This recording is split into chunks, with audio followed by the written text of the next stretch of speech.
मेरा नाम प्रसाद वेर्नेकर है। नमस्कार नाइक साहब। मेरा सवाल यह है कि कौन सा धर्म, किताब या जाति ये इजाज़त देती है कि मासूम जानवरों का कत्ल किया जाए, I mean to fulfil his hunger और taste. Like in case of Muslim, you celebrate Bakri Eid, which favors killing of goats, I mean, as a means of festival.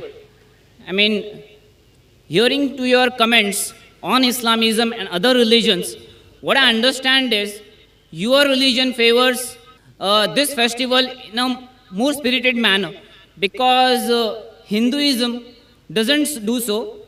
They don't believe in killing goats, but accept that there are non-vegetarians who prefer eating chicken and goat and others.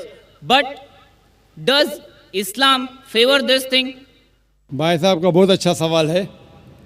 भाई साहब ने पूछा है पहले कि कौन सा मज़हब है जो मासूम जानवरों को कत्ल करने की इजाज़त देता है। फिर उसने कहा कि इस्लाम में आप जानवर का कत्ल करते हैं, आप नॉनवेज खाते हैं, हिंदू धर्म में इसकी ममानियत है। आपका सवाल है कौन सा मज़हब। पहले मैं इस्लाम का जिक्र करूँगा, बाद में इंशाअल्लाह दिगर मज़हब का भी जिक्र करूँगा। जहाँ तक कि इस्लाम का सवाल है, एक मुसलमान बहुत अच्छा मुसलमान रह सकता है प्योर वेजिटेरियन बन के भी। इस्लाम में ज़रूरी नहीं है कि आपको नॉनवेज खाना चाहिए, फ़र्ज़ नहीं है। और आप जानते हैं कि ये हमारा दूसरा कॉन्फ्रेंस है इस बड़े मैदान में, सुमैया ग्राउंड में। लास्ट ईयर ये सुमैया ट्रस्ट है, माशाल्लाह बहुत अच्छे लोग हैं। एक हफ़्ता पहले कॉन्फ्रेंस के पहले कहा कि हम नॉनवेज में नहीं मानते, आप नॉनवेज इस मैदान पे सर्व नहीं कर सकते। हमने कहा कि हम 9 महीने पहले बुक कर चुके हैं, एक हफ़्ते पहले आप बोलते ऑलरेडी स्टॉल दे चुके, ये नामुमकिन है। तो उनने अल्हम्दुलिल्लाह सुम्मा अल्हम्दुलिल्लाह हमारी बात रखी और लास्ट ईयर हमें नॉनवेज खाने की इजाज़त दी। इस साल जब हमने बुकिंग की, पहले शर्त लगाई कि इस मैदान में नॉनवेज सर्व नहीं होगा। हमने कहा ये आपका ख्याल है, हम आपके ख्याल की इज्जत करते हैं, क्योंकि इस्लाम में नॉनवेज खाना फ़र्ज़ नहीं है। इसीलिए आप देखेंगे फूड कोर्ट में भी नॉनवेज सर्व नहीं कर रहे। हमारे जो मुकर्रिरीन हैं, इस्लाम के विद्वान हैं, उनको भी हमने कहा, हमने माजरत चाही कि इस ग्राउंड पे हम आपको नॉनवेज नहीं सर्व करेंगे, क्योंकि ये मुसलमान की ज़बान है। हम जब ज़बान देते हैं उसका पालन करते हैं।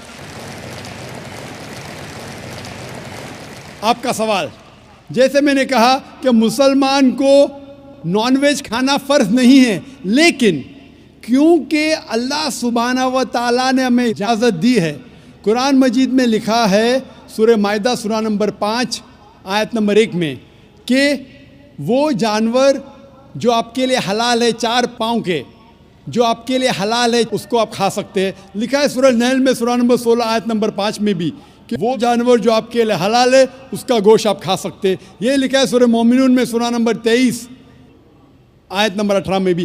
कई जगह लिखा है कि आप हलाल जानवर का गोश्त खा सकते हैं। जब कुरान मजीद में हमारे खालिक, हमारा रब, हमारा अल्लाह सुब्हानहू व तआला परमिशन देता है तो हम क्यों ना खाएं। आज की साइंस ये कहती है कि वेजिटेबल्स में टोटल प्रोटीन नहीं है। हमारा जो जिस्म है, इंसानी जिस्म, इसके अंदर 8 अमाइनो एसिड्स नहीं बनते। 8 अमाइनो एसिड्स बाहर के फूड, बाहर के खाने में आना ज़रूरी है। कोई भी वेजिटेबल दुनिया में नहीं है जिसमें सारे 8 अमाइनो एसिड मौजूद है, लेकिन नॉनवेज फूड में अल्हम्दुलिल्लाह सुम्मा अल्हम्दुलिल्लाह कई नॉनवेज फूड में सारे अमाइनो एसिड जो जिस्म नहीं पैदा करता है, इसे कहते हैं इसेंशियल अमाइनो एसिड मौजूद है। इसे कहते हैं टोटल प्रोटीन। आज की साइंस ये कहती है कि nonveg food is nutritious, it is full of protein. और हम जब तहकीक करते हैं तो हमें पता चलता है कि जब हम हर्बीवोरस एनिमल को देखते हैं, गाय, भेड़, बकरी, ये सिर्फ वेजिटेबल्स खाते हैं, सिर्फ घास फूस खाते हैं। जब इनकी दांत को हम देखते हैं, इनके दांत दे आर फ्लैट टीथ, इनके चपटे दांत है, ये सिर्फ भाजी खा सकते, गोश्त खा ही नहीं सकते। जब हम मांसाहारी जानवर को देखते हैं, शेर बब्बर, चीता, हम देखते इनके दांत को जब देखते इनके दांत नोकीले हैं, कैनाइन टीथ। ये सिर्फ गोश्त खा सकते, भाजी पाला नहीं खा सकते। लेकिन जब हम इंसान के दांत, आप अगर जाएंगे मिरर में देखेंगे, आईने में अपने दांत, मैं देखूंगा अपने दांत, तो पता लगता है कि खुदा ने हमें चपटे दांत दिए, फ्लैट टीथ, उसके साथ साथ नोकीले दांत दिए, herbivores teeth and carnivorous teeth. अगर ईश्वर चाहता था कि सिर्फ मैं भाजी पाला खाऊं, तो ये नोकीले दांत क्यों दिए? गोश्त खाने के लिए। आज की साइंस कहती है डाइजेस्टिव सिस्टम जो है, जो शाकाहारी जानवर के डाइजेस्टिव सिस्टम है, वो सिर्फ वेजिटेबल्स डाइजेस्ट कर सकते हैं, भाजी पाला, गोश्त को डाइजेस्ट नहीं कर सकते। लेकिन जो कार्निवोरस एनिमल्स है, कार्निवोरस जानवर है, लायन, टाइगर, लेपर्ड, वो सिर्फ गोश्त को डाइजेस्ट कर सकते, भाजी पाला डाइजेस्ट नहीं कर सकते। इंसान का डाइजेस्टिव सिस्टम है, इसमें स्मॉल इंटेस्टाइन है, इसमें लार्ज इंटेस्टाइन है। ये भाजी पाला भी डाइजेस्ट कर सकती है, गोश्त भी डाइजेस्ट कर सकती है। अगर खुदा चाहते थे कि सिर्फ हम भाजी पाला खाए, तो नॉनवेज फ्लैश डाइजेस्ट करने का डाइजेस्टिव सिस्टम क्यों दिया? क्योंकि हम फ्लैश खा सके, गोश्त खा सके। बहुत से गैर मुसलमानों को ये गलत फहमी है कि उनके मज़हब में गोश्त खाना हराम है, और कई हिंदू समझते हैं कि उनके मज़हब में लिखा है कि गोश्त खाना हराम है। और आपने कहा कि हमारे धर्म में गोश्त खाना हराम है। भाई साहब, आपको आपके धर्म का इल्म कम है, इसीलिए मैं कहता हूँ कि हिंदुइज़्म जानने के लिए हिंदू की तरफ मत देखिए, हिंदू ग्रंथ का मुताला कीजिए। जब आप हिंदू ग्रंथ का मुताला करते हैं, लिखा है मनुस्मृति में चैप्टर नंबर 5 श्लोक नंबर 30 में, उसमें लिखा है कि ईश्वर ने कुछ जानवर बनाए खाने के लिए और कुछ जानवर को खा जाने के लिए। God has created some animals to eat and some to be eaten. अगर आप उस जानवर को खाते हैं जिन जानवर को खुदा ने बनाया है खा जाने के लिए, तो आप गुनाह नहीं कर रहे। If you are eating the animals who God has created to be eaten, you are not doing a sin. आगे जब पढ़ते लिखा है मनुस्मृति में चैप्टर नंबर 5 में, अध्याय नंबर 5 में, मंत्र नंबर 40 में, कि खुदा ने कुछ जानवर बनाए हैं कुर्बानी के लिए। अगर आप कुर्बानी में जानवर का कत्ल करते हैं तो आप गुनाह नहीं करते। आगे लिखा है मनुस्मृति में चैप्टर नंबर 5 मंत्र नंबर 41 में कि जानवर का कत्ल करना, जो जानवर खाने के लिए बनाए गए हैं, वो गुनाह नहीं है। इसी तरीके से कई जगह वेद में लिखा है कि ऋषि गोश्त खाते थे, जानवर को खाते थे। वक्त नहीं है डिटेल में बात करने का, लेकिन अगर आप महाभारत पढ़ेंगे अनुशासन पर्व चैप्टर नंबर 88, इसके अंदर युधिष्ठिर जो पांडव का एक भाई था, वो पूछता है भीष्म से कि हम यज्ञ में, पूजा में क्या खाना दे भगवान को, ईश्वर को, ताकि हमारे पुरखों को संतुष्ट मिले। तो भीष्म कहता है युधिष्ठिर से कि आप यज्ञ में अगर भाजी पाला देंगे तो हमारे बाप दादा 1 महीने के लिए खुश रहेंगे। अगर आप मच्छी देंगे 2 महीने के लिए, अगर आप खरगोश देंगे 3 महीने के लिए, अगर गोश्त देंगे तो 4 महीने के लिए, अगर आप बेकन देंगे तो 5 महीने के लिए, अगर परिंदे का गोश्त देंगे तो 6 महीने के लिए, अगर हिरन का गोश्त देंगे तो 7 महीने के लिए। पूरा मेन्यू है, माशाल्लाह बड़ा मेन्यू है। उसके आगे लिखा है अगर आप गाय देंगे तो पूरे 1 साल के लिए हमारे बाप दादा संतुष्ट रहेंगे, और अगर गेंडा राइनोसरस देंगे तो 20 साल के लिए हमारे बाप दादा खुश रहेंगे। पूरा मेन्यू है। क्या चाहते हैं बोलो? मच्छी, खरगोश, क्या चाहते हैं बोलो? ये आपके ग्रंथ में लिखा है, मेरे ग्रंथ में नहीं। हमारे ग्रंथ में सब चीज़ खाने की इजाज़त नहीं, सिर्फ वो चीज़ जो हमारे लिए हलाल है। इसी तरीके से बाइबल में भी लिखा है आप गोश्त खा सकते।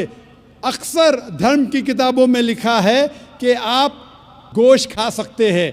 आप मेरा अगर एक डिबेट देखेंगे जिसका मौजू था, is eating non vegetarian food permitted और prohibited for a human being? क्या इंसान के लिए गोश्त खाना हलाल है या हराम है? और मैंने डिबेट किया था एक जैन के साथ जिसका नाम था रश्मिबाई झवेरी।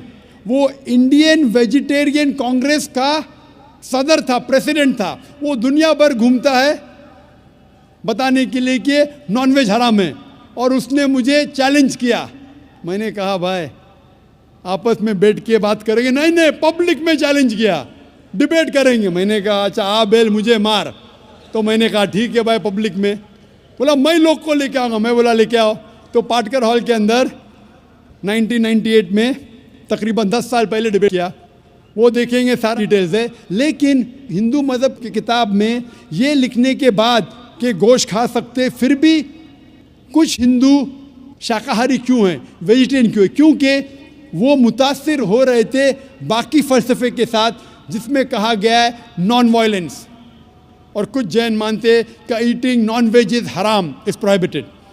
और हम जब पूछते क्यों जानवर का गोश्त खाना हराम है, तो वो कहते हैं कि घास और भाजी पाला के अंदर ज़िंदगी नहीं है, जानवरों में ज़िंदगी है। जब आप कोई ज़िंदगी लेते हैं, किसी का कत्ल करते हराम है। आज साइंस तरक्की करने के बाद पता चलता है कि वेजिटेबल्स में भी जान है, भाजी पाला में भी जान है। तो वो ज़रा अपनी फ़िलॉसफी को तब्दील करते। ठीक है, हम जानते हैं कि वेजिटेबल्स में जान है, लेकिन वेजिटेबल्स डोंट फील पेन, वो दर्द को महसूस नहीं करते। जानवर दर्द को महसूस करते, इसीलिए वेजिटेबल्स खाना गुनाह नहीं है, जानवर को खाना गुनाह है। अभी साइंस तरक्की करने के बाद हमें पता लगता है कि वेजिटेबल्स को भी दर्द होता है, लेकिन ये दर्द इंसान को सुनाई नहीं देता। वेजिटेबल्स भी अफसोस करते हैं, वेजिटेबल्स भी रोते हैं, लेकिन हमें सुनाई नहीं देता।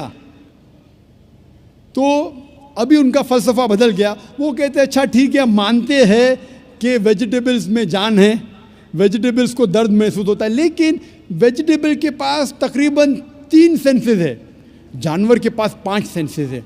इसीलिए जानवरों की जान लेना बड़ा गुनाह है बनिस्बत वेजिटेबल्स की। मैं कहता हूँ सिर्फ डिबेट के तौर पे, argument, for sake of argument, मैं आपकी बात मानता हूँ। क्या वेजिटेबल्स के 3 सेंसेस है और जानवर के 5 सेंसेस है। मैं उस शख्स से सवाल करता हूँ कि मान लो आपका छोटा भाई गूंगा और बहरा पैदा होता है, वो सुन नहीं सकता है, बोल नहीं सकता। जब वो बड़ा होता है तो एक इंसान आपके छोटे भाई का कत्ल करता है, क्या आप जाके जज से कहेंगे मी लॉर्ड इस कातिल को कम सज़ा दो क्योंकि मेरे भाई के पास 2 सेंसेस कम थे, वो सुन भी नहीं सकता था और बोल भी नहीं सकता था? आप उल्टा कहेंगे मी लॉर्ड जज इस कातिल को डबल पनिशमेंट दो, डबल सजा दो, वो तो मेरा भाई मासूम था, बेचारा सुन भी नहीं सकता था और बोल भी नहीं सकता था। इस्लाम में 2 सेंसेस कम या ज़्यादा के वजह से कोई खाना हराम या हलाल नहीं होता है। जो चीज़ आपके लिए तैयब है वो आप खा सकते हैं। इसी तरीके से कई वजह। लेकिन अगर कोई नॉन मुस्लिम मुझसे ये कहता है कि मैं वेजिटेरियन हूँ, मुझे कोई गिला शिकवा नहीं, आपको नॉनवेज पसंद नहीं है आप मत खाइए, लेकिन कोई नॉन मुस्लिम, कोई गैर मुसलमान, कोई हिंदू मुझसे कहता है कि आप जानवरों का कत्ल करते हैं वो गुनाह है, तो मैं उनसे कहता हूँ इस बात को मैं तस्लीम नहीं करता हूँ। आप अगर गोश्त नहीं खाना चाहते हैं, मैं आपसे खुश हूँ। अगर हिंदुस्तान में सब गैर मुस्लिम गोश्त खाने लगेंगे तो गोश्त का भाव बढ़ जाएगा। तो मुझे कोई गिला शिकवा नहीं अगर गैर मुस्लिम गोश्त नहीं खाते, लेकिन अगर मुझसे कहते हैं कि गोश्त खाना गुनाह है तो मैं ये जवाब देता हूँ। अभी आपको संतुष्ट हो चुका होगा कि साइंस के मुताबिक, आपके मज़हब की किताब के मुताबिक, कुरान के मुताबिक गोश्त खाने की इजाज़त है सारे इंसान को। Hope the answer the question.